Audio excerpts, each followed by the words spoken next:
warahmatullahi wabarakatuh. Hai teman-teman semua, bagaimana kabarnya? Semoga semuanya dalam keadaan baik-baik saja dan dalam keadaan sehat selalu. Teman-teman, pada kesempatan kali ini kita akan belajar bersama-sama, yaitu pelajaran fikih. Baik teman-teman, pelajaran fikih hari ini silakan diambil bukunya. Semuanya sudah dikasihkan nama. Silakan yang belum diberikan nama, bukunya diberikan nama dulu, ditulis namanya. Nah, kemudian lalu buka halaman yang bab pertama, yaitu pelajaran pertama, judulnya tentang azan dan iqamah. Baik teman-teman, kalian sering mendengar suara azan atau kalian juga sering mendengar suara iqamah atau qomat? Nah, kali ini kita akan belajar tentang azan dan iqamah. Teman-teman sekalian, apa kalian hafal lafal-lafal atau kalimat-kalimat azan? Apakah kalian tahu bagaimana cara menjawab azan ketika kita mendengar suara azan? Nah, pada kesempatan kali ini kita akan membahas bersama tentang azan, iqamah, serta adab-adab dalam mengumandangkan atau menyuarakan azan dan iqamah. Langsung dibuka halaman berapa ya? Langsung dibuka halaman 4. Nah, di halaman 4 teman-teman, di sini diucapkan azan merupakan tanda masuk waktu sholat 5 waktu. Jadi ketika azan dikumandangkan, maka sholat 5 waktu itu waktunya sudah masuk. Ketika azan sudah berkumandang, maka semua aktivitas harus dihentikan. Ketika azan sudah dikumandangkan, Allahu Akbar, Allahu Akbar. Nah, ketika itu pula yang sedang bekerja berhenti, yang sedang bermain berhenti, yang sedang dalam perjalanan juga berhenti, langsung menuju ke masjid untuk menjalankan sholat 5 waktu. Bersegera mengambil air wudhu dan pergi ke masjid untuk melaksanakan sholat berjamaah seperti dalam cerita Ahmad ketika bermain sepak bola kemudian mendengar suara azan. Ahmad langsung sholat, menjalankan sholat 5 waktu. Begitu pula dengan Pak Hasan yang sedang membersihkan kebun, kemudian Pak Hasan mendengar suara azan. Pak Hasan langsung berhenti bekerjanya, langsung pergi ke masjid dan melaksanakan sholat 5 waktu. Nah, inilah ketika kita juga mendengar suara azan harus berhenti dan pergi ke masjid untuk melaksanakan sholat 5 waktu. Baik teman-teman, yang pertama azan. Apa yang dimaksud dengan azan? Nah, silakan dengarkan dengan baik-baik. Azan merupakan kalimat thayyibah berisi pujian kebesaran Allah. Jadi azan itu berisi tentang kebesaran Allah. Seperti Allahu Akbar, Allahu Akbar. Nah, itu artinya Allah Maha Besar, Allah Maha Besar. Itu isinya tentang pujian-pujian atau pujaan-pujaan kepada Allah Subhanahu wa taala. Apa sih tujuan azan? Azan bertujuan memberitahukan waktu sholat telah tiba. Garis bawahi stabilo, bahwa ketika azan dikumandangkan itu menunjukkan bahwa sholat 5 waktu sudah masuk dan sudah boleh dikerjakan dan harus dikerjakan. Selain itu juga fungsi azan apa? Fungsi azan juga sebagai tanda panggilan untuk melaksanakan sholat berjamaah. Selain fungsi azan untuk memberitahukan bahwa sholat 5 waktu sudah masuk waktunya, begitu pula fungsi azan juga yaitu untuk memberikan tanda kepada orang-orang kaum muslimin, muslimat untuk melaksanakan sholat berjamaah. Kemudian pengertian adzan. Nah, apa sih pengertian adzan? Menurut bahasa, adzan berarti pemberitahuan atau panggilan. Silakan garis bawahi. Secara bahasa, azan itu pemberitahuan atau panggilan. Nah, kamu dipanggilin oleh ibu kamu. Nak, sini. Nah, itu azan menurut bahasa. Nah, kamu dipanggilin oleh seorang yang lebih tua dari kamu. Nak, sini tolong bantuin bapak. Nah, itu namanya panggilan, itu disebutnya azan secara bahasa. Kemudian ada juga azan menurut istilah. Nah, ini yang dimaksud di sini. Azan menurut istilah dalam fikih adalah panggilan yang menandai masuknya waktu sholat fardu. Yang namanya azan adalah panggilan yang menandai masuknya sholat 5 waktu atau sholat fardu. Silakan digarisbawahi. Azan secara bahasa, azan secara istilah, silakan digarisbawahi. Kemudian azan panggilan seorang muazin kepada muslimin untuk melaksanakan sholat. Nah, jadi azan orang yang mengumandangkan atau menyuarakan azan itu namanya muazin. Nah, Bapak ulang. Orang yang mengumandangkan azan namanya muazin. Silakan digarisbawahi, atau yang punya stabilo silakan stabilo. Di bawahnya ada muazin adalah orang yang mengumandangkan azan, garis bawahi. Jadi orang yang azan itu disebutnya muazin. Kalau yang memimpin sholat disebutnya imam. Kalau yang di belakang imam, yang mengikuti imam disebutnya makmum. Nah, ingat itu. Nah, kemudian yang kedua, lafal azan. Nah, kalian tahu lafal-lafal azan itu bagaimana? Nah, muadzin harus hafal dan fasih mengumandangkan lafal azan.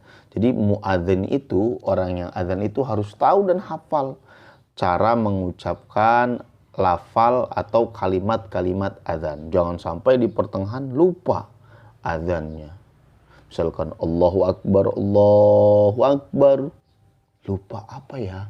Nah, itu nantinya azannya nggak jadi, harus diulang lagi. Nah, lafal azan berisi panggilan untuk menunaikan sholat fardu. Lafal azan juga berisi tentang memuji kebesaran Allah. Azan merupakan kalimat thayyibah yang disuarakan. Nah, teman-teman, azan merupakan kalimat-kalimat thayyibah. Apa kalimat thayyibah itu? Seperti yang sudah dijelaskan dalam buku Akidah Akhlak, kalimat thayyibah itu adalah kalimah-kalimah yang baik. Bagaimana lafal azan yang dikumandangkan setiap waktu sholat tiba? Azan harus disuarakan dengan dikumandangkan dalam bahasa Arab. Nah, azan ini harus disuarakan dengan pakai bahasa Arab. Nggak boleh pakai bahasa Indonesia. Allah maha besar, Allah maha besar. Nggak boleh. Nggak boleh. Pakai bahasa Inggris tidak boleh. Pakai bahasa Jepang juga tidak boleh. Harus pakai bahasa Arab. Allahu Akbar, Allahu Akbar. Nah, harus pakai bahasa Arab dan seterusnya. Jadi azan itu harus pakai bahasa Arab. Azan harus dilafalkan sesuai dengan yang ditentukan. Lafal azan dicontohkan Nabi Muhammad kepada Bilal. Jadi Bilal ini, lafal azan ini sudah dicontohkan atau diajarkan dari Rasulullah kepada Bilal. Nah, lafal azannya. Bagaimana sejarah azan? Sejarah azan ini kalau kita lihat dari sejarahnya, meskipun di bukunya tidak diceritakan, jadi dulunya azan itu para sahabat-sahabat Nabi itu bingung bagaimana cara mengumpulkan orang-orang supaya berkumpul sholat berjamaah. Alat atau cara bagaimana untuk mengumpulkan orang-orang sehingga bisa berkumpul berjamaah di masjid. Nah, apa ya alatnya? Bagaimana caranya? Nah, sampai di situ berdiskusi antara Nabi dan para sahabatnya. Kata para sahabat, ada yang mengucapkan, bagaimana kalau sholat 5 waktu itu ditandai dengan api? Nah, kata Nabi, jangan, karena api itu adalah simbolnya orang Majusi. Kemudian ada yang mengatakan, bagaimana dengan tok-tok misalkan, kentrongan? Tidak setuju Nabi. Nah, karena itu bagian daripada orang-orang kafir. Kemudian ada yang mengatakan, bagaimana kalau dengan misalkan tabuhan beduk? Nah, jangan, itu juga tidak baik. Nah, Nabi sampai akhirnya permasalahan tersebut tidak selesai berdiskusi, belum menemukan titik terang, sampai ada seorang sahabat bermimpi. Sahabat bermimpi, dalam mimpinya itu ada seorang yang pakai baju putih mengatakan, maukah kamu saya tunjukkan bagaimana cara mengumpulkan orang-orang ketika berjamaah? Ya, bagaimana? Nah, caranya adalah ucapkan takbir 4 kali. Allahu Akbar, Allahu Akbar. 2. Allahu Akbar, Allahu Akbar. Kemudian kata orang tersebut, ucapkan syahadat 2 kali. Asyhadu an la ilaha illallah. Asyhadu an la ilaha illallah, dan selanjutnya. Sampai sahabat itu bangun. Langsung sahabat tersebut mau menemui Nabi. Pas dalam perjalanan ketemu dengan sahabat yang lain. Hei, kamu mau kemana? Mau ke Nabi, mau memberitahukan mimpi aku. Saya juga sama, tadi malam bermimpi. Ternyata sahabat yang lain pun sama bermimpi bahwa tadi malam dia didatangi seorang yang mengajarkan tentang bagaimana cara mengumpulkan orang-orang untuk berjamaah di masjid. Diucapkan dengan takbir dan sebagainya. Dan akhirnya azan sebagai alat untuk mengumpulkan dan menyerukan kepada orang-orang untuk sholat berjamaah atau untuk tanda masuknya sholat 5 waktu. Nah, gitu teman-teman ya. Kemudian teman-teman, perhatikan di sini. Di sini dibuka halaman berapa? Dibuka halaman 6, teman-teman. Nah, di halaman 6 ini ada lafal azan. Dalam lafal azan ini kalian perhatikan dengan baik-baik. Jadi azan itu pertama takbir 4 kali. Allahu Akbar, Allahu Akbar. Baru 2 kali. Allahu Akbar, Allahu Akbar. Nah, artinya Allahu Akbar itu artinya Allah Maha Besar. Nah, ini kalian harus hafal ini. Lafal azan dan artinya. Hafalkan ya. Kemudian dengan 2 kalimat syahadat.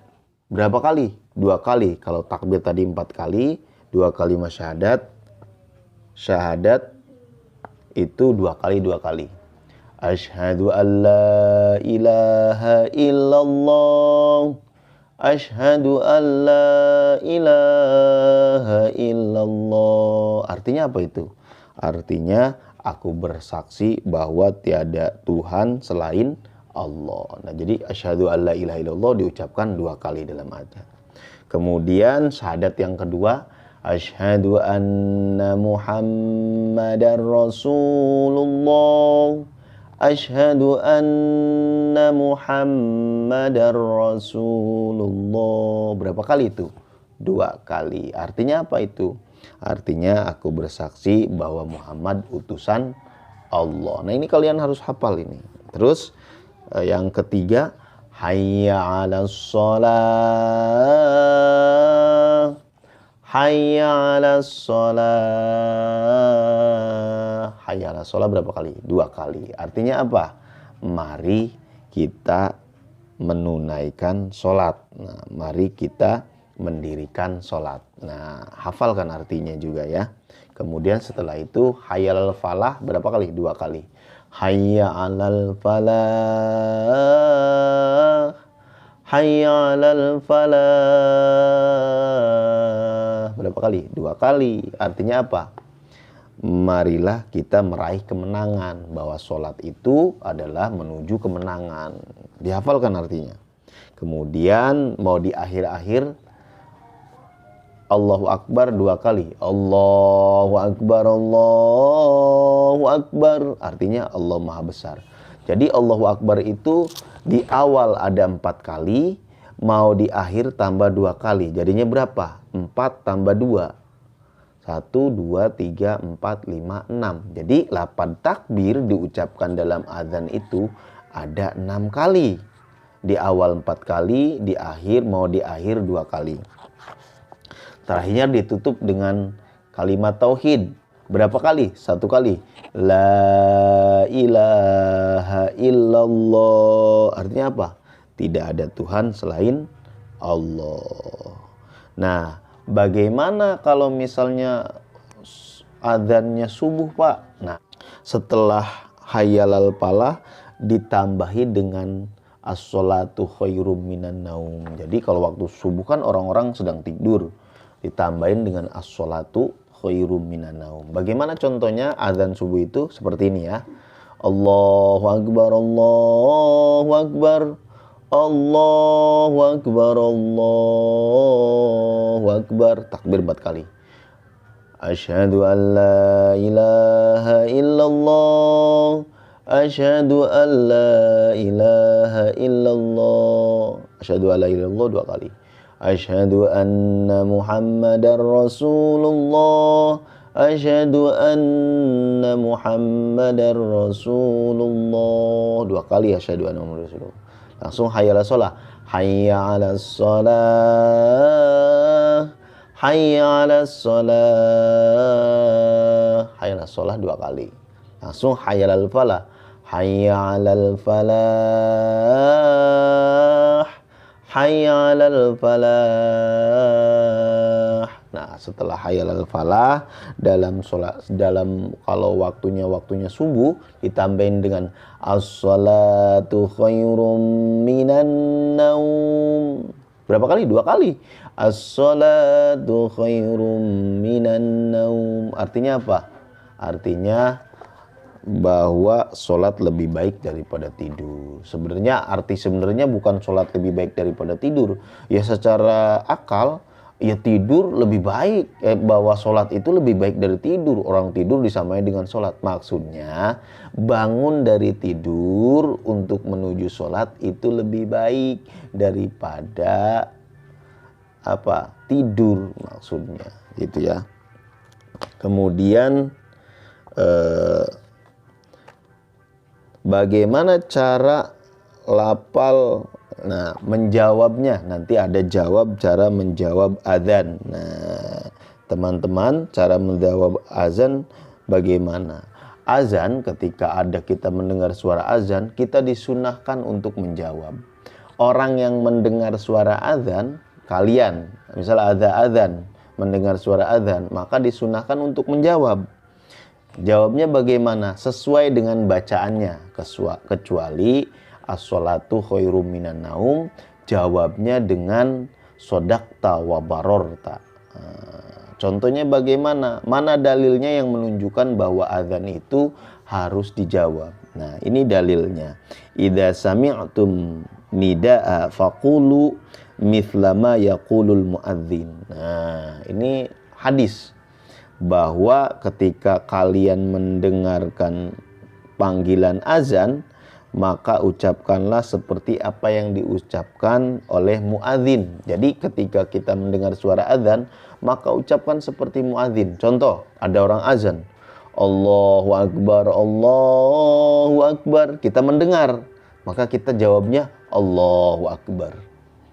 Allahu Akbar, Allahu Akbar. Kita yang mendengarnya menjawab Allahu Akbar. Sama seperti itu. Asyhadu an la ilaha illallah. Jawabnya asyhadu an la ilaha illallah. Asyhadu an la ilaha illallah. Jawabnya juga asyhadu an la ilaha illallah. Asyhadu anna Muhammadar Rasulullah. Orang yang mendengarkannya menjawab asyhadu anna Muhammadar Rasulullah. Asyhadu anna Muhammadar Rasulullah. Jawabnya kita yang mendengarkannya asyhadu anna Muhammadar Rasulullah. Nah, kecuali hayyalas shalah. Kecuali hayyalas shalah. Hayyalas shalah. Nah, jawabnya apa? La haula wala quwata illa billah. Jadi kalau misalnya hayyalas shalah bacanya, jawabnya orang yang mendengarkannya la haula wala quwata illa billah. Hayya 'alas shalah. Orang yang mendengarkannya jawab la haula wala quwata illa billah. Nah, hayyal falah juga sama. Misalkan kata muadzinnya hayya 'alal falah. Orang yang mendengarkan azan jawab la haula wala quwata illa billah. Jangan hayyal falah juga, jangan. Tapi la haula wala quwata illa billah. Hayya 'alal falah. Jawab la haula wala quwata illa billah. Nah, terus misalnya as-sholatu khairum minan naum. Salat adzannya adzan subuh. As-sholatu khairum minan naum. Berarti jawabnya apa? Bukan as-sholatu khairum minan naum lagi, tapi jawabnya shadaqta wa bararta. As-sholatu khairum minan naum. Shadaqta wa bararta jawabannya, ya. Nah, Allahu Akbar, Allahu Akbar. Jawabnya sama. Allahu Akbar. La ilaha illallah. Jawabnya la ilaha illallah. Nah, silakan dibuka halaman nomor 8. Nomor 7 dan nomor 8. Dan itu cara menjawab azan. Nah, di situ ya, seperti yang di Bapak tadi ucapkan. Kemudian dibuka halaman 8, doa setelah azan. Nah, ketika kita setelah azan sudah berdoa, yang disunahkan azan itu siapa saja? Yang disunahkan azan orang yang mendengarkan azan, yang disunahkan berdoa ketika itu orang yang azan, dan yang kedua adalah orang yang mendengar azan. Kita setelah mendengar azan maka disunahkan berdoa. Orang yang azan disunahkan berdoa. Jadi hukumnya sunnah bukan wajib. Bagaimana doa setelah azan? Seperti yang sudah kita tahu. Allahumma robba hadhid da'watit tamah wassalatil qa'imah ati Muhammadan nil wasilati wal fadilah wa ba'athu maqaman mahmudal ladzi wa'adta innaka la tukhliful mi'ad. Nah, ini agak kurang ya bukunya ya. Nah, kemudian teman-teman dibuka halaman 9.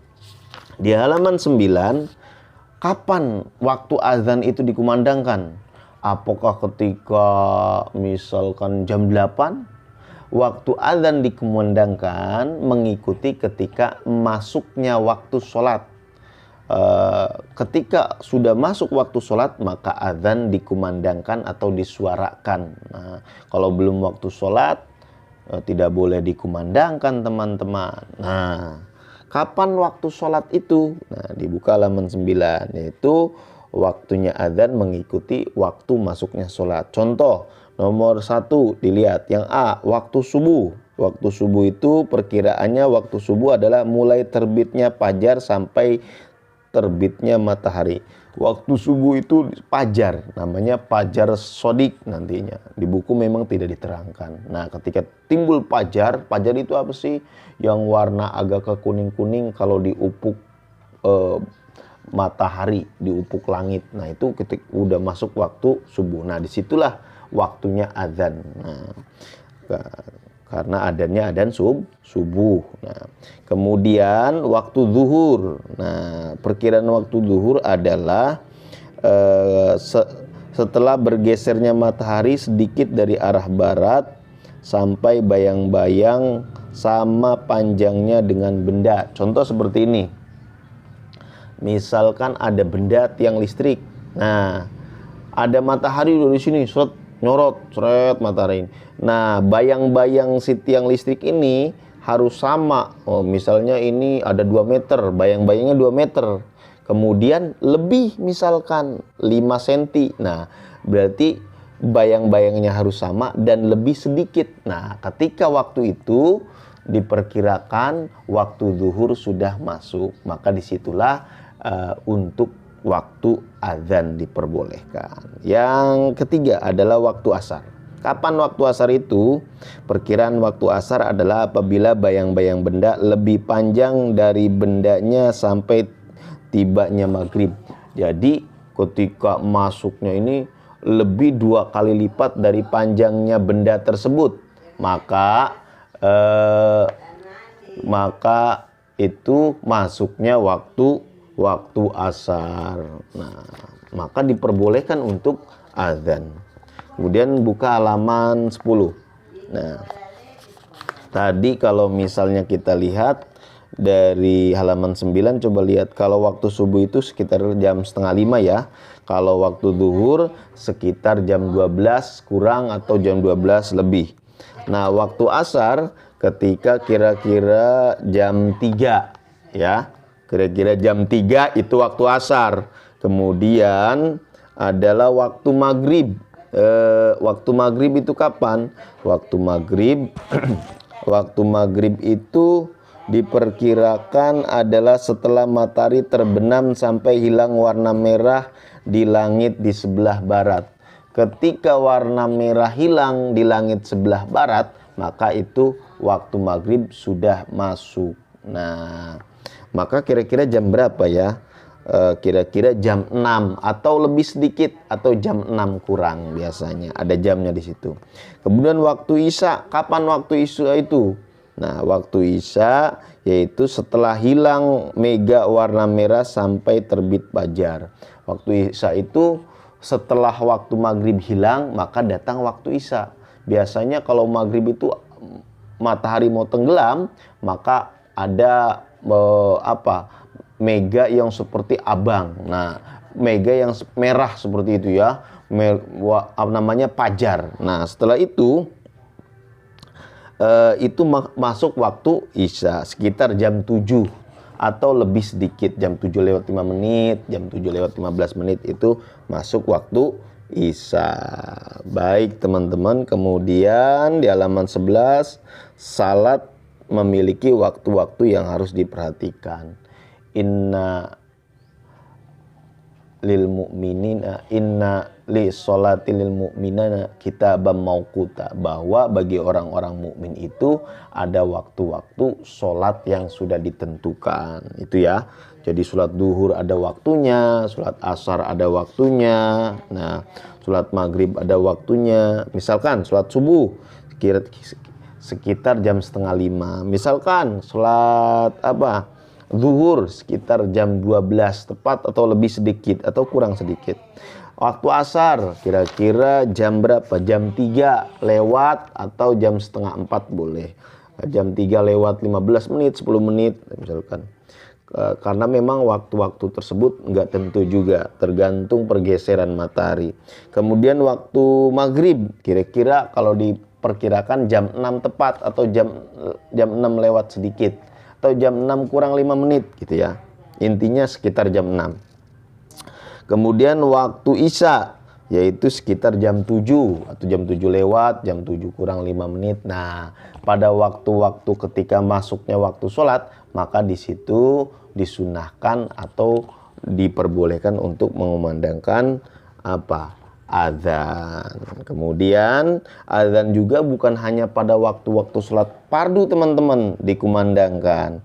Boleh dikumandangkan di sepertiga malam. Contoh, misalkan jam 3 malam mau menjelang subuh. Ini disebutnya azan Ummi Maktum. Jadi dulu itu ada sahabat namanya Ummi Maktum.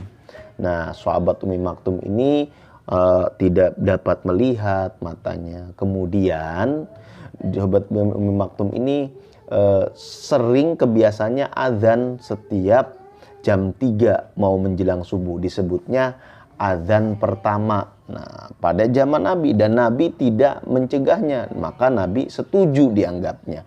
Disebutnya hadis takriri Nabi, diperbolehkan. Maka azan jam 3 itu boleh. Nah, itu namanya azan pertama.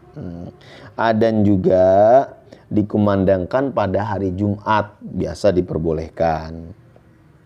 Adzan juga biasanya dikumandangkan sebelum menguburkan jenazah. Jadi ketika jenazah mau dikebumikan, dimasukkan ke dalam makam di dalam kuburan, maka disunahkan untuk adzan. Kerabat kita, misal tetangga kita mau dikuburkan, disunahkan untuk diadzani dulu supaya ingat sebagai bahwa sholat itu wajib untuk bagi orang yang masih hidup. Nah, mengingatkan. Baik teman-teman, untuk pembelajaran fikih hari ini dicukupkan sekian. Bapak akhiri, wabillahi taufiq wal hidayah. Wassalamualaikum warahmatullahi wabarakatuh.